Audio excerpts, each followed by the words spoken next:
Décio, que prazer. Você veio de Londrina, está pertinho de Curitiba. A viagem não foi muito longa. Não foi muito longa. Muito bom dia, Suelen. Bom dia, Samanta. Que prazer revê-la aí. Bom dia a todos que estão nos acompanhando. Suelen, a viagem não é muito longa, não é cansativa, e que bom estar aqui em Curitiba, que até lembra muito Glasgow, a gente levanta com esse friozinho Sim. de primavera, com essa neblina de manhã cedo, uma garoazinha, né? A doutora Samanta falou nesse ponto, né, do olhar para os biocombustíveis, né, para a diminuição das emissões, e o milho tem um papel fundamental. E é para isso que você está aqui, para dividir com quem nos assiste todo o seu vasto conhecimento de décadas de pesquisa. Professor Décio, o palco é todo seu. Muito obrigado, Suelen.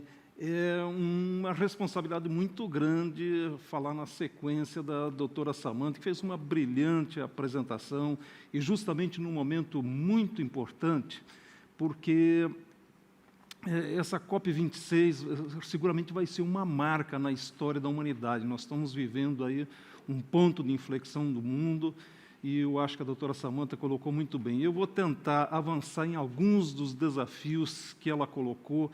Aliás, ela colocou muito bem que na discussão de energia, o etanol foi um dos protagonistas. Então, vamos tentar entender melhor essa questão e como é que o milho se insere dentro da política nacional de energia aqui no nosso país. Então, vejamos, eu preciso fazer uma reminiscência ao dia de ontem. O dia de ontem mostrou que nós tínhamos um desafio para o milho chegar na famosa primeira divisão. Ele passou por algumas etapas, e principalmente quando ele chegou aqui no Centro-Oeste, o grande celeiro, o grande produtor de grãos hoje do Brasil, nós tínhamos alguns desafios. E os desafios não eram só de produção, eram também de deslocamento, de movimentação. O governo precisava fazer intervenções para movimentar. Havia custos envolvidos. Eu não vou aprofundar essa questão, porque foi discutida ontem. Mas esse desafio foi muito bem aceito pelos produtores, pelos diferentes elos das cadeias, e nós encontramos aí uma solução muito interessante, que era justamente agregar valor, processar esse milho nas fontes de produção. Continua havendo um deslocamento desse milho, mas em menor proporção. E houve uma integração com cadeias, cadeia de energia e cadeias da pecuária. Então, isso aumentou a nossa produção de energia limpa, especificamente etanol, mas não só, como eu vou colocar depois, e abriu algumas oportunidades econômicas muito interessantes que nós vamos colocar também. Então, vejamos, quando a gente fala em etanol, a primeira lembrança que vem à mente de todos nós é a cana-de-açúcar, que é o grande paradigma. Então, aqui eu tenho aqui mais ou menos o que acontece desde a lavoura, a produção de cana, até chegar nos produtos da cana, mas não vamos nos ater a isso, vamos ver os produtos que saem da cana. Por cogeração de energia, que produz calor, vapor, energia motriz e bioeletricidade, nós temos também a sílica, é um dos subprodutos. Nós temos os produtos principais, o açúcar, o etanol hidratado, o etanol anidro, o adubo que sai da torta de filtro, parte da vinhaça, e que tem um balanço energético altíssimo, ou seja, a relação entre energia fóssil que nós colocamos e energia que sai é de 9:1. Sai 9 vezes mais energia do que a gente coloca. Mas a cana só produz 87 litros de etanol por tonelada. Esses são números médios, claro, varia de planta para planta, de local para local. E vamos comparar isso com o milho. O milho tem uma cadeia, em certos pontos, parecida com a da cana e, em certos momentos, completamente diferente. Novamente, não vamos nos ater aí a todas as etapas. O interessante são as saídas do sistema. Produz-se etanol anidro, produz-se etanol hidratado, sai um resíduo. Desse resíduo, nós tiramos DDGS, tiramos DDG, tiramos WDG, que eu vou explicar na sequência, e nós temos aí um balanço energético menor que o da cana, de 1,6:1, ou seja, para cada unidade de energia injetada no sistema, nós retiramos 1,6. Mas do milho se tira 430 litros de etanol por tonelada.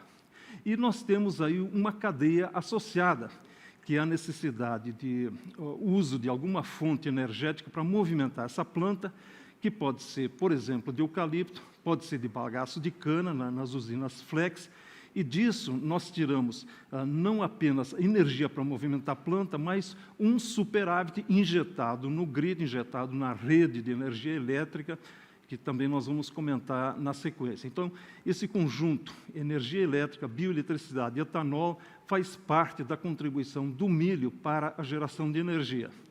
Mas o interessante é nós sabermos que, além do etanol, nós tiramos produtos nobres desse milho, porque do amido tira-se o etanol, mas sobra uma fração proteica muito interessante. O DDG, que eu comentei anteriormente, é o resíduo pós-destilação do etanol, que é utilizado na pecuária, na alimentação animal. E ele é um produto nobre, apresenta elevada fibra digestível, isso é importante. A maior parte da sua proteína não é degradada no rumen, também é uma proteína nobre, altamente nutritiva. O DDGS ele é muito parecido, apenas a gente acrescenta os resíduos solúveis pós-evaporação da vinhaça. E o WDG é o início do processo, é o resíduo úmido, antes da secagem, para depois que produziu o etanol, né? Mas devido à sua alta umidade, ele precisa ser consumido muito rapidamente, ele não é estável. Normalmente, em menos de uma semana, ele precisa ser consumido. E vamos colocar alguns números nessa indústria. Aqui também não interessam em si os números. Essa linha azul aí mostra a produção de etanol no mundo. Veja que é uma produção crescente. Se nós olharmos aí nos últimos 15 anos, houve um aumento de aproximadamente 150% da produção de etanol no mundo. A linha verde, mais abaixo, é a produção de etanol no Brasil, que cresceu mais ou menos na mesma proporção. Mas a linha vermelha que chama a atenção, embora ela seja em volume menor, mas olha a intensidade, a rapidez de crescimento nos últimos 6, 7 anos, com que cresce a produção de etanol de milho no Brasil. E para comparar números, veja que os Estados Unidos, que tem uma tradição longa, que desenvolveu a tecnologia, tem 205 plantas de produção de etanol de milho com capacidade estática de 60 bilhões de litros, chegando a exportar 4,5 bilhões. No Brasil, nós iniciamos agora na década passada, mas já temos 19 plantas, uma capacidade estática de 4 bilhões de litros anuais e uma previsão já para a próxima safra, 2022, de atingir 3,3 bilhões de litros de etanol de milho. Então, eu quero salientar isso. Enquanto nós temos um determinado crescimento, uma taxa de aceleração do crescimento da produção de etanol no mundo, que é baseada principalmente em cana-de-açúcar, veja a intensidade, a força, a aceleração com que cresce a produção de etanol do milho, justamente por essa associação com outras cadeias, principalmente a cadeia pecuária, essa forte agregação de valor que ela permite. Na sequência aqui, é interessante nós analisarmos os usos do etanol. E o principal uso é a propulsão de veículos. E aqui eu vou ter que comentar também um aspecto que a doutora Samantha chamou a atenção.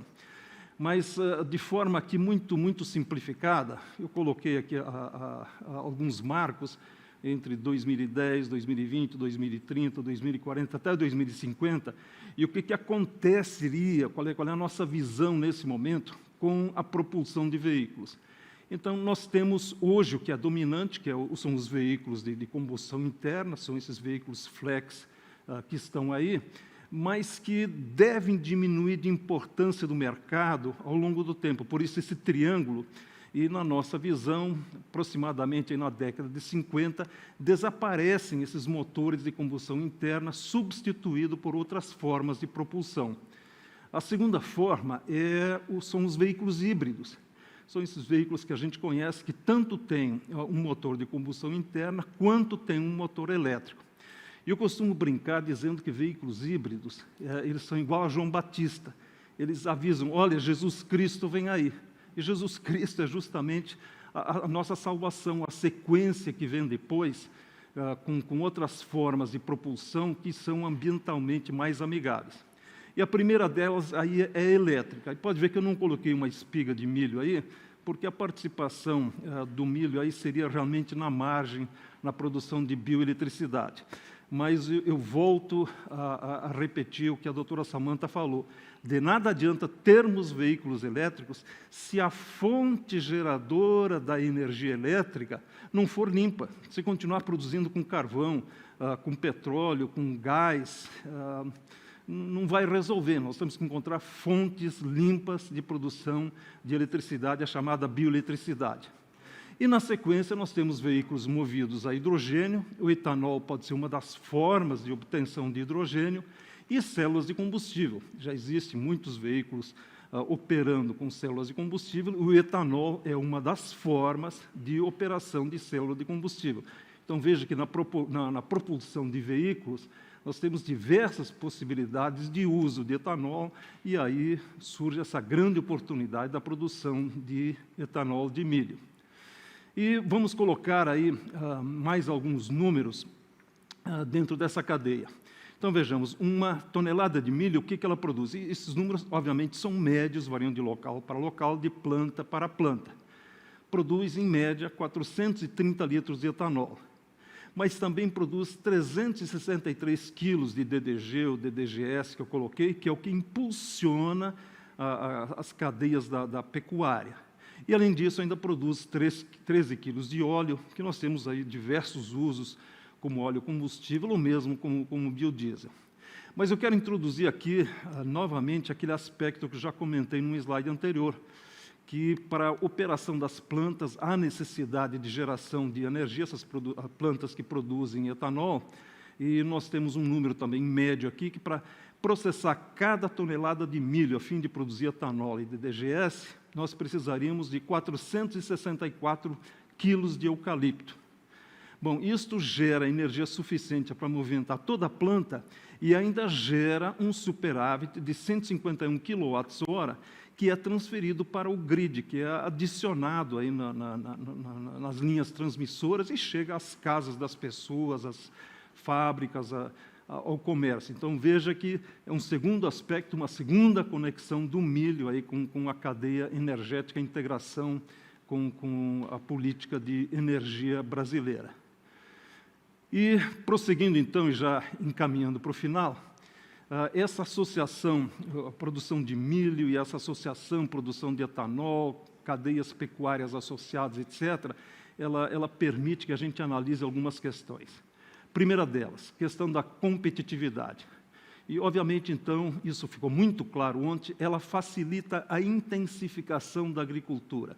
Safra, safrinha, eventualmente terceira safra, que é um grande impulsionador da agricultura no Brasil, dessa agricultura sustentável que nós temos no Brasil. O Brasil é um dos únicos países do mundo que utiliza intensamente esse sistema. Ele possibilita também a diluição de custos fixos na lavoura. Isso é muito importante para o produtor. Isso faz com que aumente a margem dele de maior sustentabilidade dentro daquela linha de ESG que a doutora Samantha colocou. Isso faz parte da nossa governança. Reduz o custo médio do frete do milho e dos seus derivados. O milho tem um valor de mercado que normalmente é metade do valor da soja, tem um peso específico menor, então o frete pesa mais. Se nós agregarmos valor lá no início da cadeia, com etanol, com DDGS, com cadeias de pecuária associadas, nós estamos melhorando a sustentabilidade da cadeia. Essa produção de DDG para a pecuária, com alta qualidade e cada vez menor custo, está movimentando muito as cadeias e dando aí enormes possibilidades. E permite também aumentar a produtividade do milho dentro desse conjunto de cadeias aí.